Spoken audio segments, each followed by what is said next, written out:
Bonjour à tous, dans cette vidéo on va corriger ensemble un exercice de préparation à l'oral d'induction qui s'appelle rail de Laplace couplé.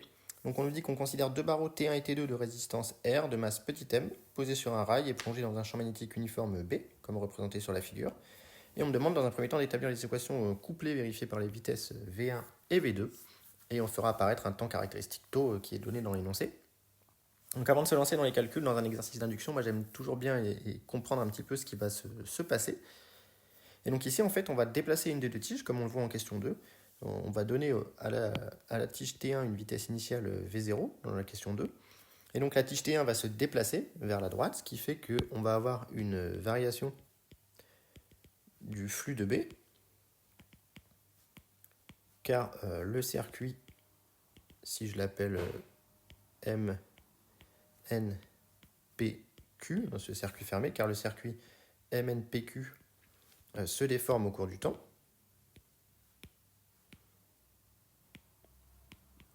Et donc, comme on a une variation de flux de B, on a apparition d'un courant induit dans le circuit MNPQ, dont les effets s'opposent aux causes qui ont donné naissance à ce courant induit.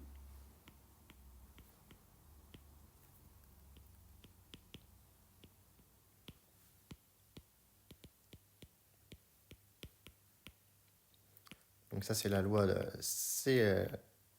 de Lenz.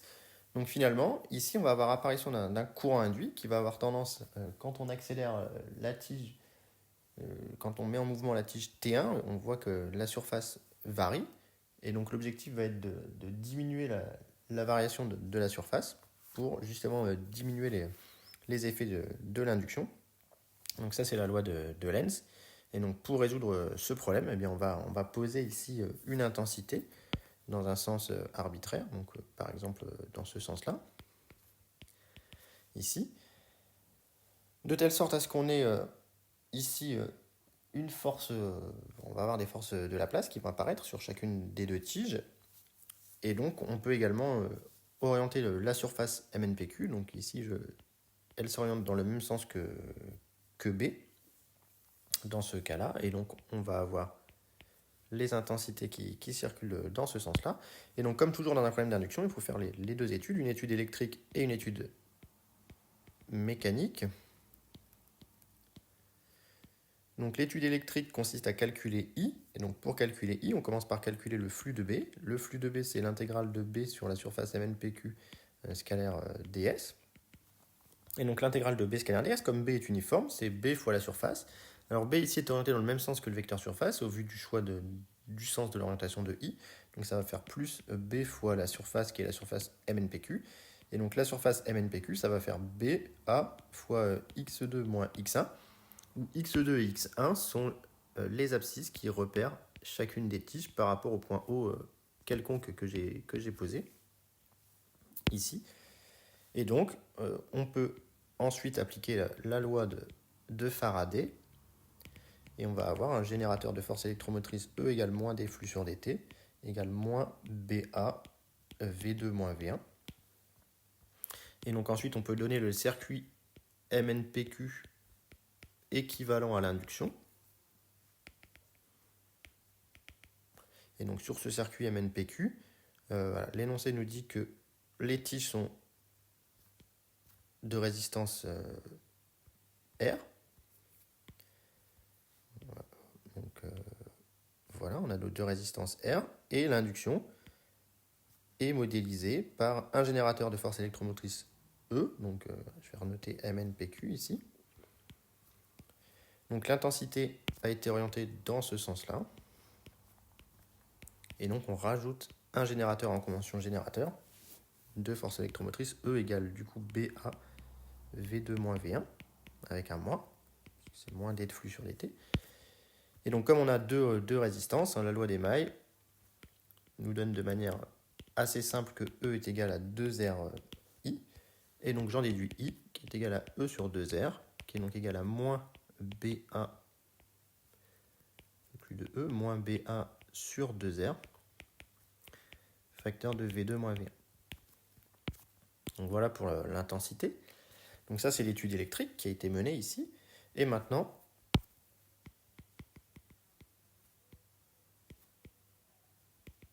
on va mener l'étude mécanique sur chacune des tiges.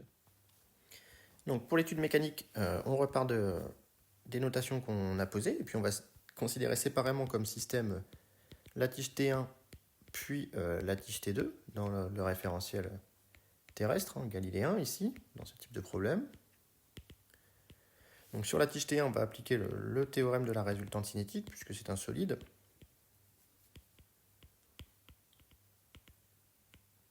Donc on a que la masse fois la dérivée de la quantité de mouvement du centre de masse de la tige T1 par rapport au temps, qui est égal à la somme des forces extérieures, avec comme force extérieure eh bien, le poids de la tige T1, qu'on va appeler P1, les réactions normales au niveau des points de contact, ici, N1 et N2. Donc le poids s'applique en G1, et on va avoir une force de la place, qui va surtout être celle qui nous intéresse. Donc ici, le mouvement, il est uniquement selon UX. Donc on peut clairement en déduire que P1 plus N1 plus N2 est égal au vecteur nul. Ici, et donc on va s'intéresser uniquement à la force de Laplace que je vais appeler F1.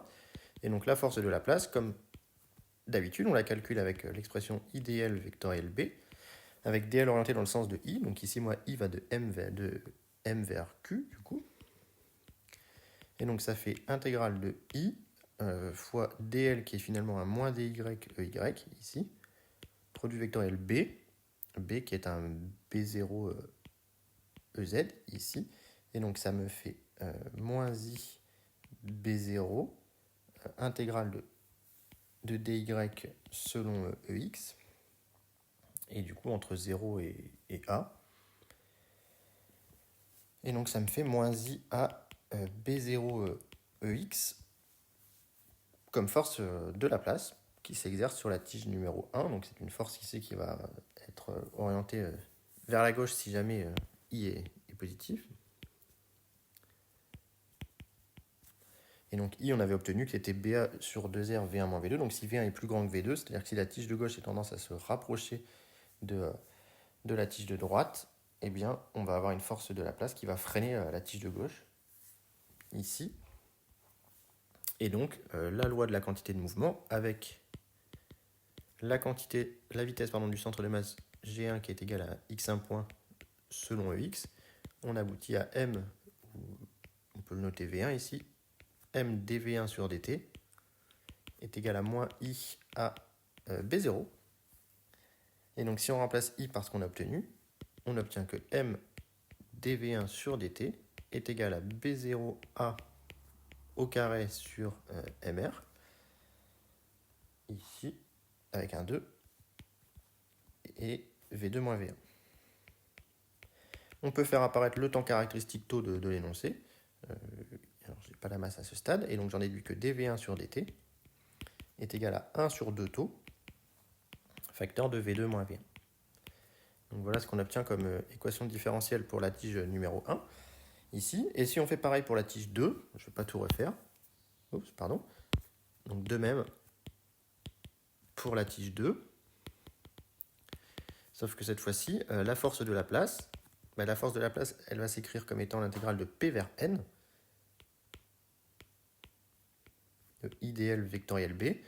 Et donc cette fois-ci, on va obtenir plus I B0A selon EX, si bien qu'on va obtenir que dV2 sur dt est égal à moins 1 sur 2 taux, facteur de V2 moins V1. On va obtenir exactement la même chose, mais avec un signe moins ici. Donc voilà nos deux équations différentielles.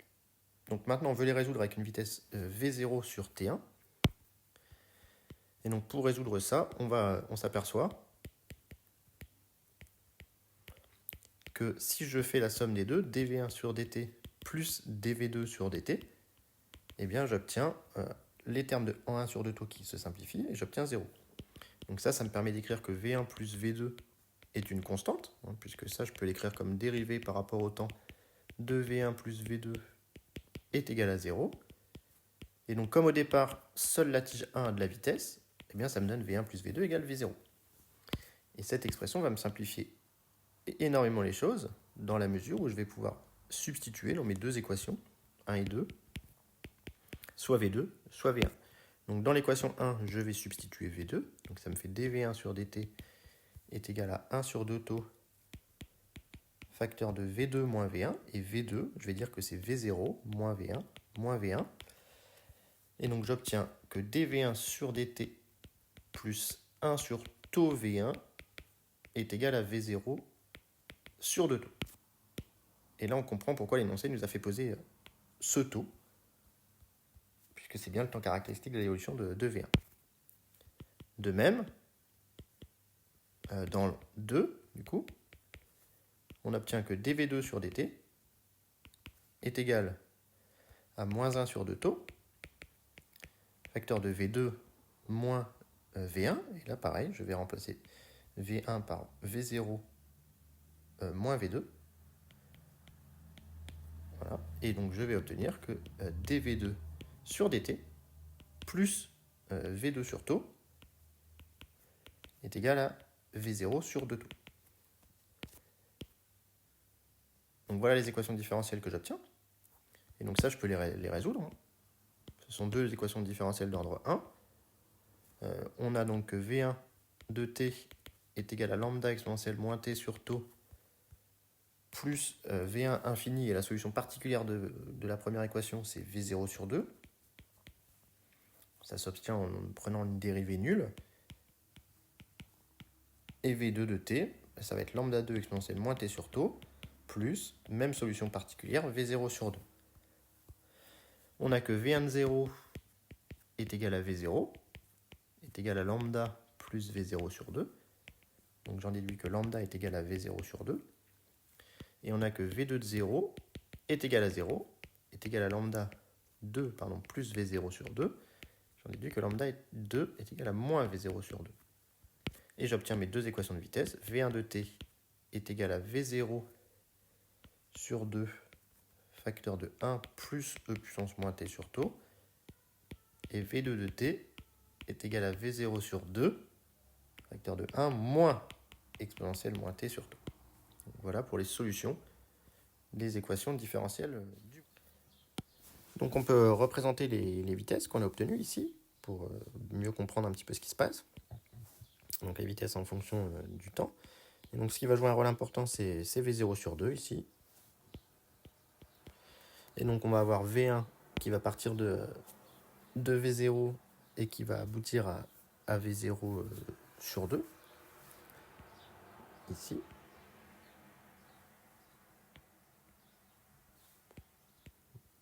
Donc ça c'est V0. Donc en marron c'est V1.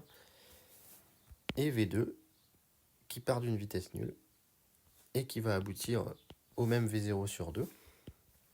Donc en régime permanent. C'est-à-dire pour t très grande devant taux, t à peu près supérieur ou égal à 5 taux par exemple, ici, où taux s'obtient grâce au coefficient directeur de la tangente, comme d'habitude, avec taux qui est commun, si les exponentielles sont bien tracées, qui est commun aux deux courbes ici. Puisqu'on a le même taux, eh bien on a que V1 de l'infini égale V2 de l'infini égale V0 sur 2, donc chacune des tiges va à la même vitesse, ce qui fait qu'il n'y a plus de variation de flux. Et donc on a bien ici un régime permanent dans lequel il n'y a plus d'induction, puisque le courant, I de l'infini dans ce cas-là, qui est égal, l'intensité on avait obtenu que c'était BA sur 2R V1 moins V2. Donc c'est BA sur 2R, un facteur de V1 de l'infini moins V2 de l'infini, ce qui est bien nul, donc il n'y a plus d'induction en régime permanent.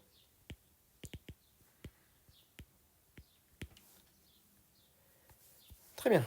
Alors, dans la question d'après, on nous demande de faire la même chose en supposant que V1 de t est égal à V0 cos oméga t. Donc ici, maintenant, V1 est une fonction sinusoïdale. Donc comment est-ce que l'on fait ça? Mais par exemple, on attache la tige 1 à un ressort. Donc, par exemple, on attache la tige 1 à un ressort. Et dans ce cas-là, si j'attache la tige 1 à un ressort, je vais avoir une évolution sinusoïdale du temps pour la première tige, et donc on s'intéresse à l'évolution de la deuxième tige. Donc ce qui est important de comprendre, c'est que pour avoir une vitesse 1 sinusoïdale, il faut clairement rajouter une force. Donc il y a une force supplémentaire sur la tige 1, par exemple un ressort. Hein. Et donc ça, c'est important parce qu'il ne faut pas, on ne peut plus utiliser la loi obtenue sur la tige 1 directement, puisqu'il y a sûrement une force supplémentaire. Donc on va se permettre de partir de la loi sur la tige 2, qui elle ne change pas, puisque la tige 2 n'est pas soumise à une force supplémentaire. Et donc on va repartir de cette loi sur la tige 2, qu'on va mettre sous une forme un peu plus classique, un dV2 sur dt plus 1 sur 2 taux V2 égale 1 sur 2 taux V1, et donc V1 c'est V0 cos oméga t, et donc on va utiliser le formalisme complexe ici, c'est-à-dire qu'on va associer à V0 cos oméga t dans l'espace complexe une fonction V0 e puissance de j oméga t, et on cherche en RSF, c'est-à-dire qu'on néglige le régime transitoire, V2 sous la forme V2 égale V0, on va noter V2, V2 cos oméga t plus phi, même pulsation que V1. Et donc dans l'espace complexe, on va chercher V2 sous la forme V2 e puissance j phi, e puissance j oméga t. Et donc ça, le V2 e puissance j phi, on va le noter V2 bar dans la suite. Et donc on va passer tout simplement l'équation qu'on a obtenue étoile dans les complexes, et on va se retrouver avec j oméga V2 bar plus 1 sur 2 taux V2 bar égale 1 sur 2 taux V0 e puissance j oméga t.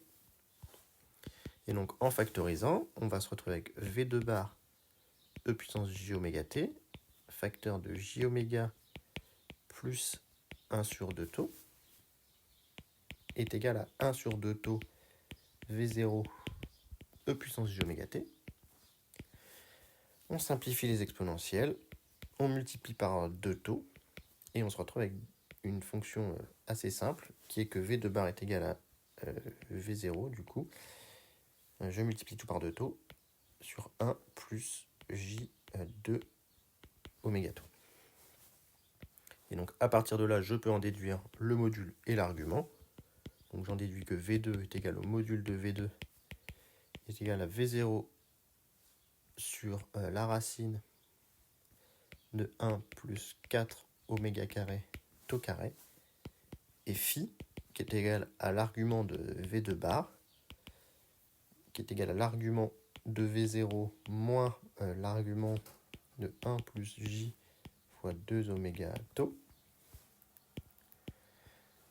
V0 est un réel positif, donc il nous reste juste l'argument du deuxième nombre complexe, et on peut utiliser la forme avec l'arc tangente, et ça fait moins arctan de 2 oméga taux, et on a complètement résolu le problème. On pourrait étudier l'influence de la fréquence. Ici, quand oméga tend vers 0, on n'a que V2 égale V0, et phi égale 0, donc on en déduit que V2 égale V1, en réalité, aux très basses fréquences. C'est le principe du passe-bas.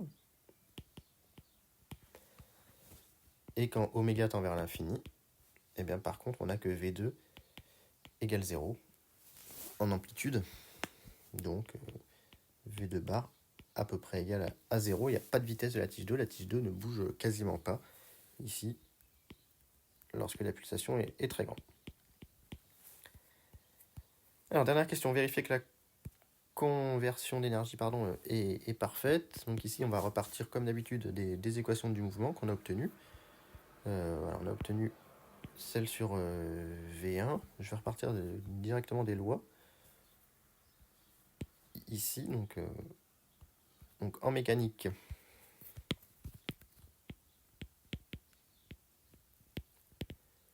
on a obtenu mdv1 sur dt égale moins IAB, M dV2 sur dt égale IAB0, et on a obtenu que I, tout du moins 2RI, était égal, E égale 2RI. C'était l'équation électrique, c'était au tout début, avec E qui est égal à moins BA V2 moins V1.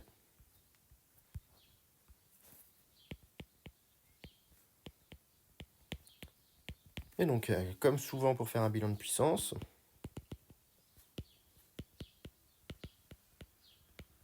qu'est-ce qu'on va faire? On va multiplier la première par V1, la deuxième par V2, et la troisième par I. Et on va sommer un petit peu tout ça. Donc on va obtenir que MV1 dV1 sur dt plus MV2 dV2 sur dt plus 2R I carré égale moins IAB0 V1 plus IAB0 V2 moins IBA B0 ici, facteur de V2 moins V1. Et donc ici, les termes de couplage vont se simplifier. Donc ces trois termes-là vont en fait s'annuler.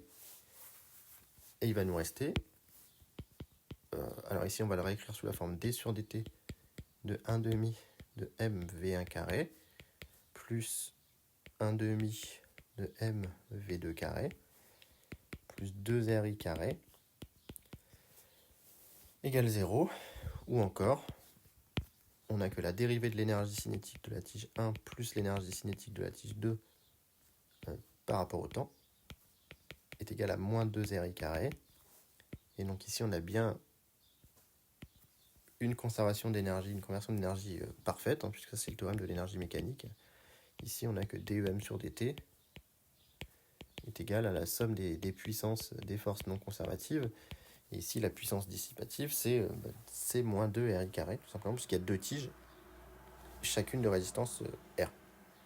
Donc voilà ce qu'on obtient comme bilan énergétique. On a que la dérivée de l'énergie cinétique, toute l'énergie transmise sous forme d'énergie cinétique est dissipée ici par effet Joule. Comme on le voit ici, si on choisit comme système le système tige 1 plus tige 2. Donc voilà pour la correction de cet exercice d'induction, qui est un exercice assez classique sur les rails de Laplace, mais pour lequel il faut avoir un petit peu d'entraînement, sans quoi on peut vite être chamboulé. Donc j'espère que la correction vous a plu, et s'il y a des questions, mettez-les en commentaire.